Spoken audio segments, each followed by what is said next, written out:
ओम नमः शिवाय। शिव महापुराण के श्रवण की विधि तथा श्रोताओं के पालन करने योग्य नियमों का वर्णन। शौनक जी कहते हैं, महाप्रज्ञा व्यास शिष्य सूत जी, आपको नमस्कार है। आप धन्य हैं, शिव भक्तों में श्रेष्ठ हैं। आपके महान गुण वर्णन करने योग्य है। अब आप कल्याणमय शिव पुराण के श्रवण की विधि बतलाइए, जिससे सभी श्रोताओं को संपूर्ण उत्तम फल की प्राप्ति हो सके। सूत जी ने कहा, मुने शौनक, अब मैं तुम्हें संपूर्ण फल की प्राप्ति के लिए शिव पुराण के श्रवण की विधि बता रहा हूँ। पहले किसी ज्योतिषी को बुलाकर दान मान से संतुष्ट करके अपने सहयोगी लोगों के साथ बैठकर बिना किसी विघ्न बाधा के कथा की समाप्ति होने के उद्देश्य से शुद्ध मुहूर्त का अनुसंधान कराएं और प्रयत्न पूर्वक देश देश में स्थान स्थान पर यह संदेश भेजें कि हमारे यहाँ शिव पुराण की कथा होने वाली है। अपने कल्याण की इच्छा रखने वाले लोगों को उसे सुनने के लिए अवश्य पधारना चाहिए। कुछ लोग भगवान श्री हरि की कथा से बहुत दूर पड़ गए हैं।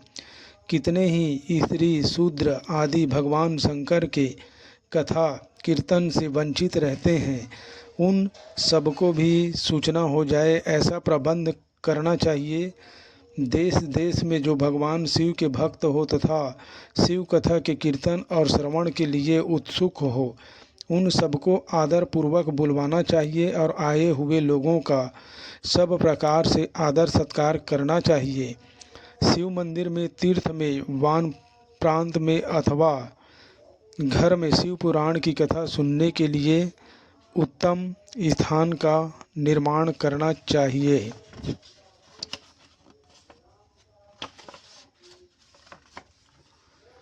खम्भों से सुशोभित एक ऊंचा कथा मंडप तैयार कराएं। उसे सब ओर फल पुष्प आदि से तथा सुंदर चंदों से अलंकृत करें और चारों ओर ध्वजा पताका लगाकर तरह तरह के सामानों से सजाकर सुंदर शोभामान बना दे। भगवान शिव के प्रति सब प्रकार से उत्तम भक्ति करनी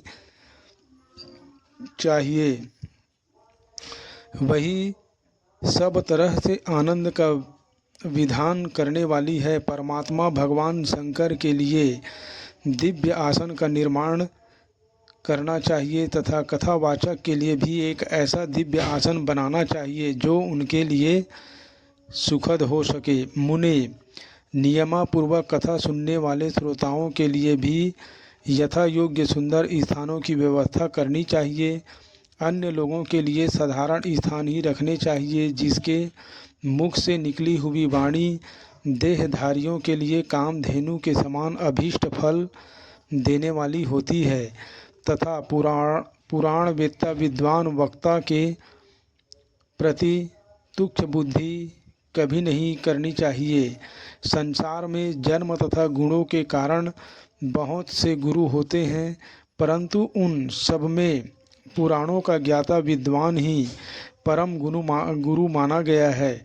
पुराण वेत्ता पवित्र, दक्ष, शांत, ईर्ष्या पर विजय पाने वाला और साधु और दयालु होना चाहिए। ऐसा प्रवचन कुशल विद्वान इस पुण्यमयी कथा को कहे।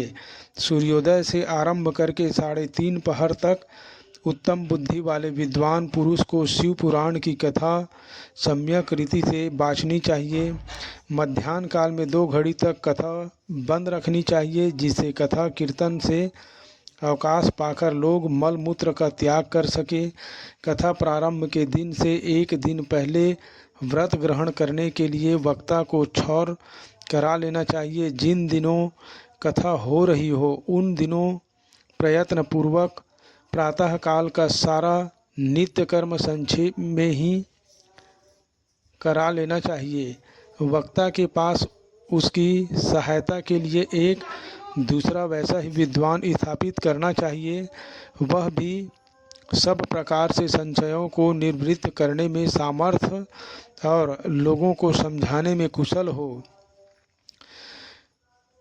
कथा में आने वाली विघ्नों की निवृत्ति के लिए गणेश जी का पूजन करें। कथा के स्वामी भगवान शिव की तथा विशेषतः विष्णु पुराण की पुस्तक की भक्ति भाव से पूजा करें। तत्पश्चात उत्तम बुद्धि वाला श्रोता तन मन से शुद्ध एवं प्रसन्नचित्त होकर आदर पूर्वक शिव पुराण की कथा सुने। जो वक्ता और श्रोता अनेक प्रकार के कर्मों में भटक रहे हो, काम आदि 6 विकारों से युक्त हो, स्त्री में आसक्ति रखते हो और पाखंड पूर्ण बातें करते हो, वे पुण्य के भागी नहीं होते। जो लौकिक चिंता तथा धन गृह एवं पुत्र आदि की चिंता को छोड़कर कथा में मन लगाए रहते हैं, उन शुद्ध बुद्धि पुरुषों को उत्तम फल की प्राप्ति होती है।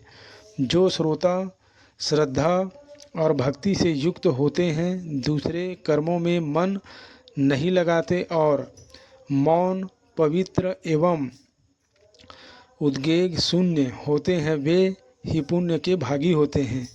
सूत जी बोले, शौनक, अब शिव महापुराण सुनने का व्रत लेने वाले पुरुषों के लिए जो नियम है उन्हें भक्ति पूर्वक सुनो। नियम पूर्वक इस श्रेष्ठ कथा को सुनने से बिना किसी विघ्न बाधा के उत्तम फल की प्राप्ति होती है। जो लोग दीक्षा से रहित हैं उनका कथा श्रवण में अधिकार नहीं है। अतः मुने, कथा सुनने की इच्छा वाले सब लोगों को पहले वक्ता से दीक्षा ग्रहण करनी चाहिए। जो लोग नियम से कथा सुने उनको ब्रह्मचर्य से रहना, भूमि पर सोना, पत्तल में खाना और प्रतिदिन कथा समाप्त होने पर ही अन्न ग्रहण करना चाहिए। जिसमें शक्ति हो वह पुराण की समाप्ति उपवास करके शुद्धता पूर्वक भक्ति भाव से उत्तम शिव पुराण को सुने। इस कथा का व्रत लेने वाले पुरुष को प्रतिदिन एक ही बार अभियान भोजन करना चाहिए। जिस प्रकार से कथा श्रवण का नियम सुखपूर्वक सद सके वैसे ही करना चाहिए। गरिष्ठ अन्न, दाल, जला अन्न, सेम, मसूर, भाव दूषित तथा बासी अन्न को खाकर कथाव्रती पुरुष कभी कथा को न सुने। जिसने कथा का व्रत ले रखा हो वह पुरुष प्याज, लहसुन, हींग, गाजर, मादक वस्तु तथा आमिष कही जाने वाली वस्तुओं को त्याग दे। कथा का व्रत लेने वाला पुरुष काम, क्रोध आदि 6 विकारों को, ब्राह्मणों की निंदा को तथा पतिव्रता और साधु संतों की निंदा को भी त्याग दे। कथाव्रती पुरुष प्रतिदिन सत्य, शौच, दया, मौन, सरलता, विनय तथा हार्दिक उदारता इन सद्गुणों को सदा अपनाए रहे। श्रोता निष्काम हो या सकाम वह नियम पूर्वक कथा सुने। सकाम पुरुष अपनी अभीष्ट कामनाओं प्राप्त करता है और निष्काम पुरुष मोक्ष पा लेता है। दरिद्रता, क्षय का, रोगी, पापी, भय, भाग्यहीन तथा संतान रहित पुरुष भी इस उत्तम कथा को सुने। काक, बाध्य आदि जो 7 प्रकार की दुष्ट स्त्रियां हैं वे तथा जिसका गर्भ गिर जाता हो वह इन सभी को शिव पुराण की उत्तम कथा सुननी चाहिए। मुने, स्त्री हो या पुरुष सबको यत्नपूर्वक विधि विधान से शिव पुराण की यह उत्तम कथा सुननी चाहिए। महर्षि, इस तरह शिव पुराण की कथा के पाठ एवं श्रवण संबंधी यज्ञोत्सव की समाप्ति होने पर श्रोताओं को भक्ति एवं प्रयत्न पूर्वक भगवान शिव की पूजा की भांति पुराण पुस्तक की भी पूजा करनी चाहिए। तदंतर विधि पूर्वक वक्ता का भी पूजा करना चाहिए और पुस्तक को आच्छादित करने के लिए नवीन एवं सुंदर बस्ता बनवाए एवं उसे बांधने के लिए सुदृढ़ एवं दिव्य डोरी लगावे, फिर उसका विधिवत पूजन करे। मुनिश्रेष्ठ, इस प्रकार महान उत्सव के साथ पुस्तक और वक्ता की विधिवत पूजा करके वक्ता की सहायता के लिए स्थापित हुए पंडित का भी उसी के अनुसार धन आदि के द्वारा उसे कुछ ही कम सत्कार करे और वहां आए ब्राह्मणों को अन्न धन आदि का दान करे। साथ ही गीता वाद्य और नृत्य आदि के द्वारा महान उत्सव रचाए। मुने, यदि श्रोता विरक्त हो तो उसके लिए कथा समाप्ति के दिन विशेष रूप से उस गीता पाठ का करना चाहिए जिसे श्री रामचंद्र जी के प्रति भगवान शिव ने कहा था।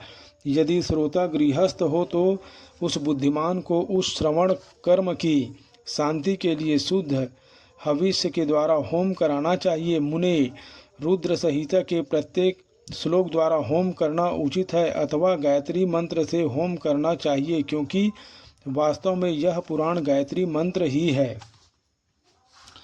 अथवा शिव पंचाक्षर मूल मंत्र से हवन करना उचित है। होम करने की शक्ति न हो तो विद्वान पुरुष यथाशक्ति हवनी हविष्य ब्राह्मण को